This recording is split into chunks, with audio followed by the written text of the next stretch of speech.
The transfer of Hong Kong from British to Chinese sovereignty in 1997 marked the end of 156 years of British colonial rule in the territory.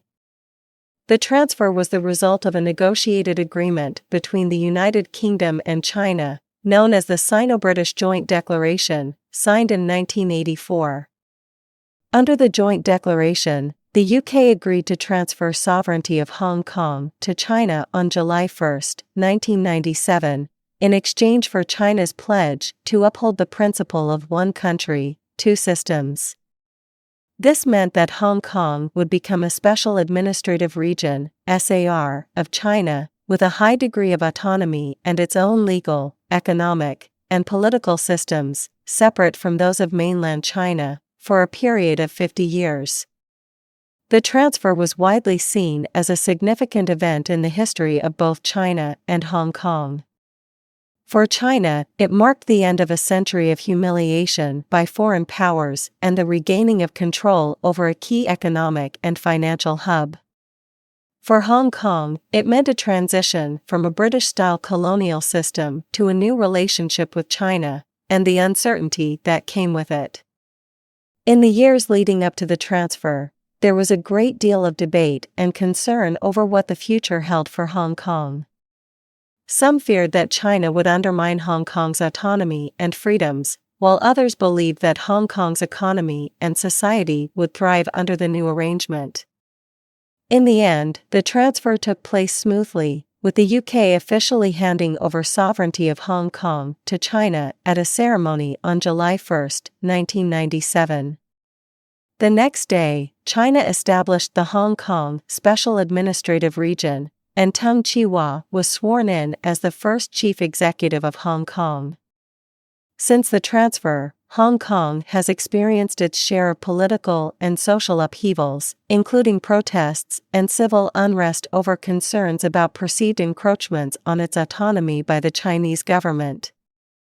However, it has also continued to be a major global financial and commercial center, with a unique cultural identity and an important role in China's economy and global relations.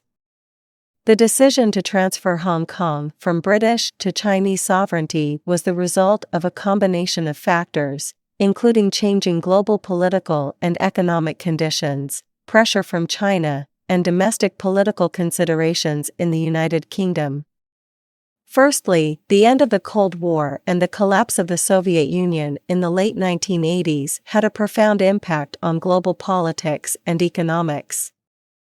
The UK, which had long been a global superpower, was facing economic challenges and was no longer able to sustain its colonial empire.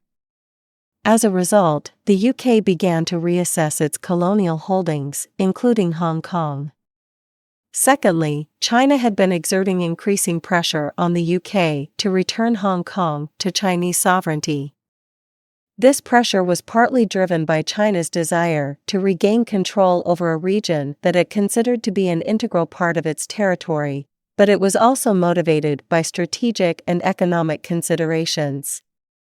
Hong Kong was a major financial and commercial center, and China saw it as a key asset in its efforts to modernize its economy and expand its global influence.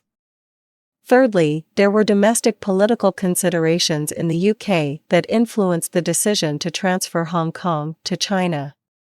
The UK government was facing growing pressure from human rights activists and others who were concerned about the impact of British colonial rule on the people of Hong Kong. Additionally, the UK government believed that a negotiated agreement with China would be the best way to secure Hong Kong's long-term stability and prosperity. In light of these factors, the UK government decided to enter into negotiations with China over the future of Hong Kong. The result was the Sino-British Joint Declaration, which provided for the transfer of sovereignty of Hong Kong to China on July 1, 1997, under the principle of one country, two systems. Thanks for watching our channel. Do like, share, and subscribe and press the bell icon for more interesting upcoming videos.